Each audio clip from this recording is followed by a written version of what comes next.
Now the other option we have is on the side lights, we would be replacing this glass with a new decorative glass. So we're gonna measure this a different way.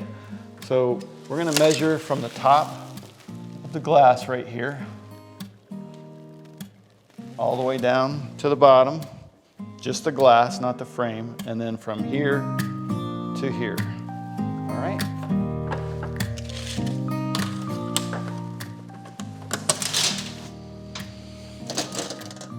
So we've got 63 inches, and then we've got 6 1/8.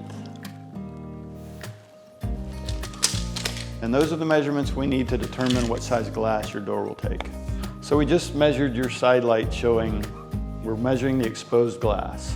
So if your door has glass in it and we're replacing that piece of glass, you would want to measure it similarly. Just the exposed glass, top to bottom, left to right. So it's going to be larger than that, but that's what you're looking for.